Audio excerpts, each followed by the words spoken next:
안녕하세요. 사랑하는 나그네 교회 교우 여러분, 그리고 함께 성경을 읽어가는 그리스도 안의 형제 자매된 교우 여러분. 오늘은 이제 사무엘상 9장을 읽어가도록 하겠습니다. 드디어 이제 사무엘상 9장에서 사울이 등장합니다. 이스라엘은 왕을 구했죠. 그리고 하나님께서는 그 청을 들어주시려고 작정하셨고, 이제 사무엘에게 사울이 바로 내가 세울 왕이다 라는 계시를 알려주게 됩니다. 사무엘이 이제 그러한 계시를 받고 사울을 만나는 장면, 또 사울이 사무엘을 만나게 되는 그 경로, 그 모든 것 속에서 하나님께서 이끌어 가시는 섭리를 우리가 보게 되어집니다. 이 두 사람의 만남은 단순한 개인적 만남의 수준을 넘어서서, 그 차원을 넘어서서 이스라엘 전체 역사 속에 또 구속사적 관점에서 굉장히 중요한 의미를 갖죠.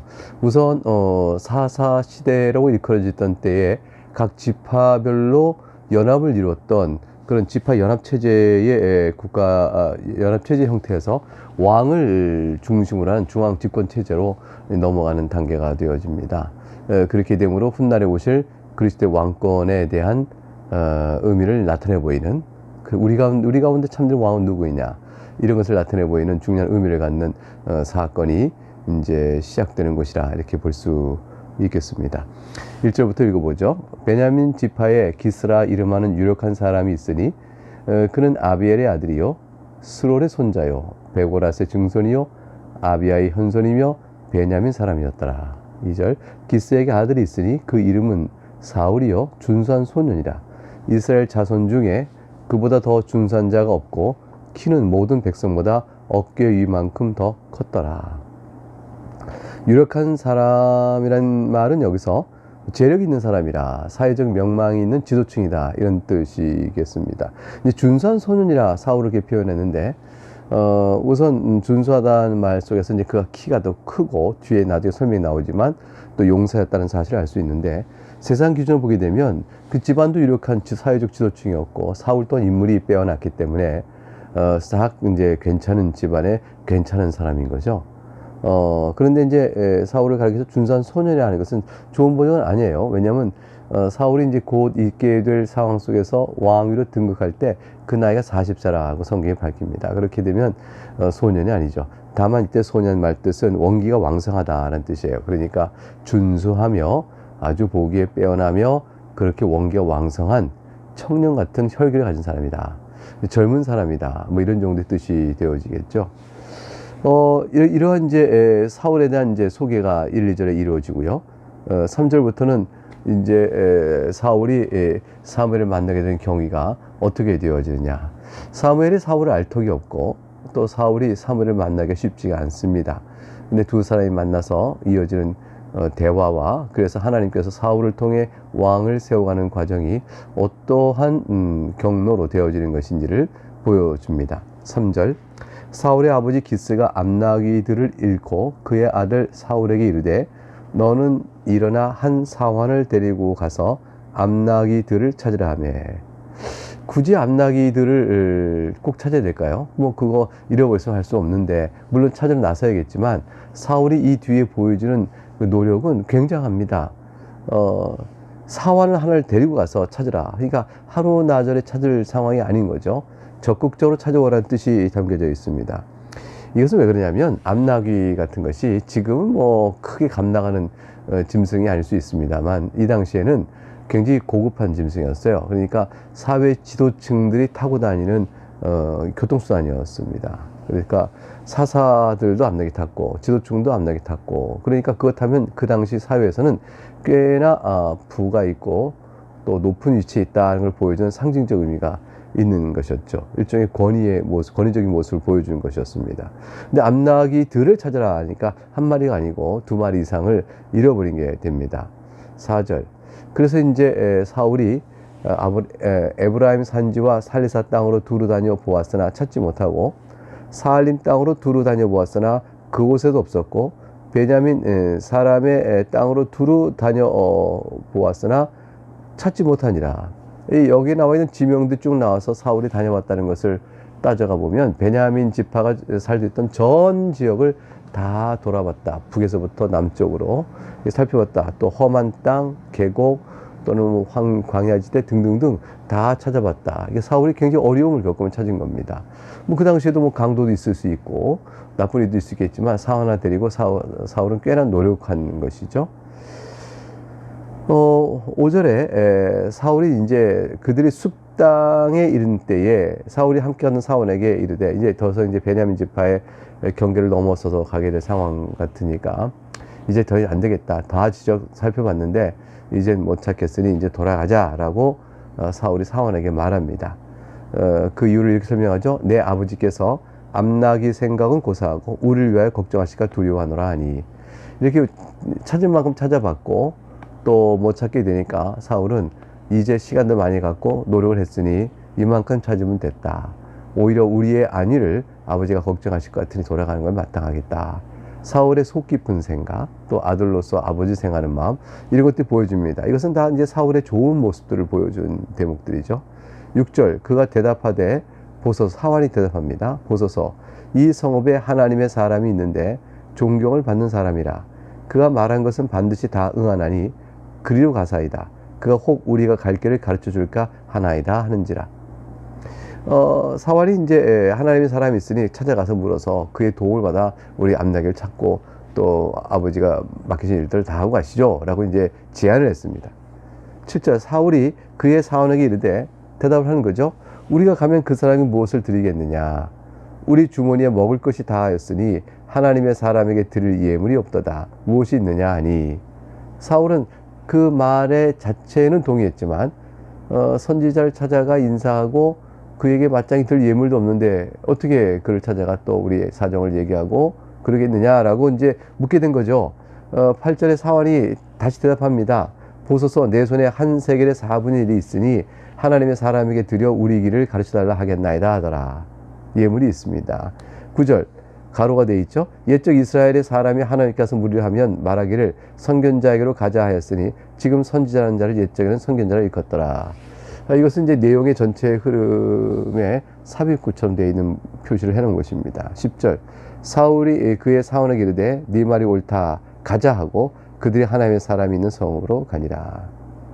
사울은 사원의 말을 듣고 보니 선견자를 만나면 암나기를 찾을 수 있을 거라는 생각이 이제 솔깃 들었습니다. 그래서 잠시 좀 더 미루고 찾을 수만 있다면 선견자를 만나면 좋겠다 싶었습니다. 근데 예물이 걱정이었죠. 사실 선지자는 예물을 요구하지는 않았습니다. 오히려 그 요구하고 내세우는 자는 거짓 선지자일 경우가 참 많았죠. 그러나 이제 사람들은 선지자를 만나 뵈면 존중한 뜻으로 예물을 자발적으로 준비해 드리곤 했었는데, 그러나 꼭 그러지 않아도 선견자를 만나서 묻고 답을 얻을 수가 있었습니다. 사울이 여기서 말한 대목은 선지자를 만나갈 때에 우리가 마땅히 가져야 될 예의와 또 존경의 태도를 가져야 한다는 생각을 말하고 있는 것에 비추어 사울의 성품을 좀 알 수가 있죠. 근데 마침 이제 사환이 은 한 세겔의 4분의 1이 자기한테 있다고 그랬는데, 은 한 세겔이 4일치의 성인 남자의 품삯이니까 4분의 1이 있다는 것은 하루 품삯에 해당되는 것이 예물이 있다라고 말해 주었습니다. 11절, 이제 그래서 이제 사울은 이제 찾아가게 되는 것이죠. 그들이 성읍을 향한 비탈길로 올라가다가 물 길러 나오는 소녀들을 만나 그들에게 묻되 선교자 여기 있느냐 하니. 12절, 그들이 대답하여 이르되 있나이다. 보소서, 그가 당신보다 앞서갔으니 빨리 가소서. 백성이 오늘 산당에서 제사를 드림으로 그가 오늘 성읍에 들어오셨나이다. 선교자가 여기 있느냐? 있나이다. 그가 오늘 성읍에 들어오셨나이다. 이 시점이 아주 절묘하죠. 하나님의 섭리죠. 13절, 당신이 성읍에 들어가면 그가 먹으러 산당에 올라가기 전에 곧 만나리이다. 이 성읍에 들어온 목적을 설명해줘요. 산당에 여호와께 제사를 드려 왔구나. 그걸 이제 보여줍니다. 그러니까 사울이 자기가 이것이 라마죠. 자기 집에 있는 라마에 와서 산당에 제사 드리고자 하는 마음을 먹고 마침 때맞춰 왔는데 그때 사울 일행이 그곳에 오게 되니 만날 기회가 닿게 된 것입니다. 13절 계속 읽으면 그가 오기 전에는 백성이 먹지 아니하나니 이는 그가 제물을 축사한 후에야 청함을 받은 자가 먹음이니이다. 그러므로 지금 올라가소서 곧 그를 만나리다 하는지라. 14절, 그들이 성읍으로 올라가서 그리로 들어갈 때에 사무엘이 마침 산당으로 올라가려고 마주 나오더라. 드디어 이제 만나게 된 장면을 이제 연상해 보세요. 암나귀를 찾는 과정을 통해서 사울을 이끌어서 결국은 사무엘을 만나게 하나님이 해주시는 섭리의 내용을 우리가 보고 있는 겁니다. 7장, 앞서갔던 7장 15절 이하에서 우리가 보듯이 사무엘은 라마 자기 집에 그냥 머무는 사람이 아니었어요. 온 이스라엘을 다스릴 때 해마다 베델도 가고 길갈도 가고 미스바도 가고 순회하였다 그랬습니다. 그래서 돌면서 그것을 다 다스린 것이죠. 그리고 이제 집은 라마에 있었다 돼 있으니 사울이 이제 선견자를 찾으러 갔어도 사무엘이 이때쯤에 라마에 없으면 그 미스바에서 못 만나는 것이, 길갈에서 못 만나는 거 아니겠어요? 그러니까 이것이 라마의 사무엘이 돌아온 것도 때마침 이렇게 된 것도 하나님의 특별하신 섭리가 아니었으면 되지 못하죠. 근데 이제 둘이서 딱 마주 봤다가 이제 14절 나왔는데 사울은 사무엘도 처음 보는 것이고 사무엘도 사울을 처음 봅니다. 근데 피차간에 어떤 대화, 어떻게 상호 인식을 할까요? 물론 사울은 사무엘이 저분입니다, 선견자가 저분입니다라고 소개받고 저분이구나 하고 보겠지만, 또 사무엘도 사울이 자기소개를 할 수 있겠죠. 제가 베냐민 지파의 사울입니다 이렇게 말하면 이거 사울이구나 할 수 있겠지만, 그보다 특별한 인식이 있어요. 즉 사무엘에게 하나님께서 사울을 만날 것을 미리 말씀해 주십니다. 15절 볼까요? 사울이 오기 전날에 여호와께서 사무엘에게 알게 하여 이르시되, 16절, 내일 이맘때에 내가 베냐민 땅에서 한 사람을 네게로 보내리니 너는 그에게 기름을 부어 내 백성 이스라엘의 지도자로 삼으라. 그가 내 백성을 블레셋 사람들의 손에서 구원하리라. 내 백성의 부르짖음이 내게 상달되었으므로 내가 그들을 돌봤노라 하셨더니. 이것은 마치 여러분 이 말씀 보니까 어떤 게 생각나요? 사도행전에서 베드로 생각이 나죠? 고넬료에게 하나님이 나타나서 베드로를 불러 말씀을 들으라고 합니다. 환상 중에 고넬료가 그걸 봤죠. 그래서 사람을 보냅니다. 사람을 보낼 때 베드로에게도 주님께서 환상을 나타내 보셔서, 고넬료는 사람이 사람을 보낼 때 너는 가서 주저하지 말고 말씀을 전하라. 이렇게 환상 중에 직접 미리 준비하게 하셨던 하나님의 인도하심이 오늘 여기서 이제 사울과 사무엘의 관계도 보게 되어진 것이죠. 사무엘에게 사울을 기름 부어 이스라엘 지도자로 세울 것이라 고 말씀하셨고, 이자가 블레셋 침공에서 이스라엘을 보호할 것이라 또 그 할 일도 미리 알려주셨습니다. 17절, 사무엘이 사울을 볼 때 여호와께서 그에게 이르시되, 보라, 이는 내가 너에게 말한 사람이니 이가 나의 백성을 다스리라 하시니라. 하나님께서 그때 사무엘이 사울을 딱 볼 때 사무엘에게 또 이렇게 말씀을 주셔서 깨우쳐 주신 거죠. 어떤 식으로 말씀해 주셨는지 우리가 알 수 없지만 사무엘이 그 말씀을 듣습니다. 사무엘아, 내가 너에게 말한 자가 바로 저자니라. 그가 내 백성을 다스릴 왕으로 세울 자니라. 이렇게 말씀해 주셨습니다. 18절, 사울이 성문한 사무엘에게 나아가 이릅니다. 선견자의 집이 어디인지 청하건대 내게 가르치소서 하니. 그러니까 사울은 아직 사무엘이 선견자인지 모르고 거기 가서 사무엘을 마주친 다음 사무엘에게 묻는 거예요. 선견자 집이 어디냐. 그러니까 하나님께서 사울에게는 미리 사무엘을 만날 것이요, 그가 사무엘이 어떤 분일 것이다, 너에게 어떻게 해줄 거야, 이렇게 말해준 건 없어요. 사무엘에게 말해주심으로 이 일을 이끌어 가십니다. 19절, 사무엘이 사울에게 대답하여 이르되, 내가 선견자이니라. 너는 내 앞서 산당으로 올라가라. 너희가 오늘 나와 함께 먹을 것이요, 아침에는 내가 너를 보내되 내 마음에 있는 것을 다 네게 말하리라. 사울이 따뜻히 그를 맞아줍니다. 맞아주고 산당에 올라가서 그 후에 먹을 걸 주고, 또 내일 아침에 떠나라 이렇게 얘기합니다. 그리고 내가 내 마음에 너에 대해서 품은 것을 말해주기다. 이것은 하나님께서 사무엘에게 사울에 대해 알려주신 계시를 말하겠다는 뜻이 되는 것이죠. 20절, 그래서 사흘 전에 일은 내 암나귀들 염려하지 말라 찾았느니라. 온 이스라엘 사모하는 자가 누구냐? 너와 네 아버지의 온 집이 아니냐 하는지라. 암나귀를 찾았다. 이 말은 이제 사울은 확인할 길이 없는데 사무엘은 선견자인지라 그걸 이제 미리 말할 수 있었고, 사울은 그 말을 또한 선견자의 말이니 믿었을 것이라 생각합니다. 실제로 이제 다음 장, 내일 볼 10장에 보게 되면 사울이 찾았던 그 암나귀가 이 찾음을 됐다, 아마 발견됐다, 찾았다라는 그 암시가 명시적으로는 없어요. 근데 암시가 나오는 것을 볼 수가 있습니다. 온 이스라엘 사모하는 자가 누구냐? 이게 온 이스라엘부터 전국적 지지와 인기를 얻고 바라본다. 이건 이제 전국의 지도자가 된다는 뜻이죠. 베냐민 지파의 지도자 아니고 온 12지파의 이제 지도자가 된다니까 사울이 이 말을 받기가 어려워합니다. 어떻게 그럴 수 있겠습니까? 21절에 기답이 나오죠. 대답하여 이르되 나는 이스라엘 지파의 가장 작은 지파 베냐민 사람이 아니니까. 지파 중에서 가장 수요가 작은 베냐민 지파. 또 나의 가족은 베냐민 지파 모든 가족 중에서 가장 미약하지 아니하나이까. 당신 어찌하여 내게 이같이 말씀하시나이까. 이 말은 실제로 이제 작죠. 작지만 또 베냐민 지파 중에서 사울의 가문이 가장 작다, 미약하다. 이것은 이제 겸손이죠.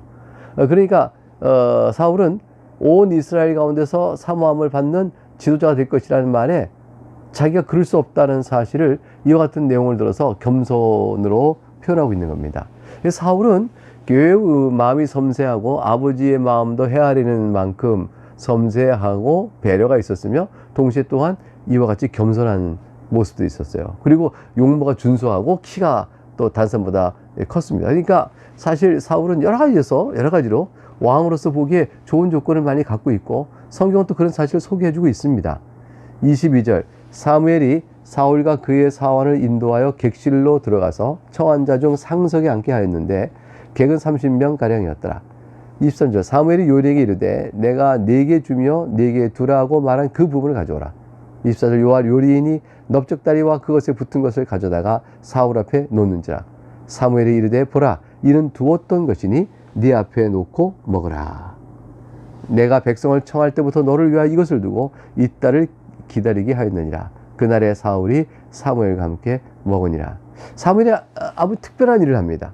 사울을 이제 함께 있으라. 내일 아침에 떠나라. 내 마음의 생각을 너에게 말하기라. 이렇게 해서 청한 것까지 좋은데 이 청한을 잔치를 만들어요. 그 30명이나 불러서 같이 저녁을 쭉 먹습니다. 그리고 상석에 이제 사울을 앉힙니다. 의미 있는 것이죠. 그리고 사울에게 먹이는 것이 요린에게 말했던 중년 넓적다리와 그 붙은 걸 가져오니 이것은 굉장히 사무엘 입장에서는 귀한 것을 내놓는 것이에요. 사무엘이 어떤 의미가 있다고 말하냐면 내 백성을 청할 때부터 너를 위하여 이것을 두고 이때를 기다리게 하였느니라. 그러니까 특별히 준비한 음식인 겁니다. 그래서 사울과 함께 먹습니다. 사울의 반응은 없어요. 아니 이게 어쩐 일입니까? 제가 어떻게 상석에 앉습니까? 저가 미약한 자가 어떻게 했습니까? 이렇게 말하는 과정들이 있을 법도 한데 그런 내용은 성경에 중심을 두지 않고 일단 사무엘 중심적으로 사건이 전개되는 흐름을 따라가고 있습니다.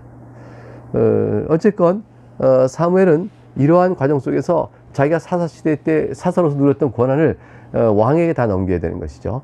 그런 것에 대한 질투나 또는 불만 같은 것이 내세우지 않고 하나님의 섭리에 따라 왕을 세워주는 과정에 자신에게 주어진 일을 성실하게 책무를 다하고 있습니다. 이 사무엘이 참 훌륭한 인품을 가진 자요 사역에 소명이 있는 자라는 걸 알 수가 있죠.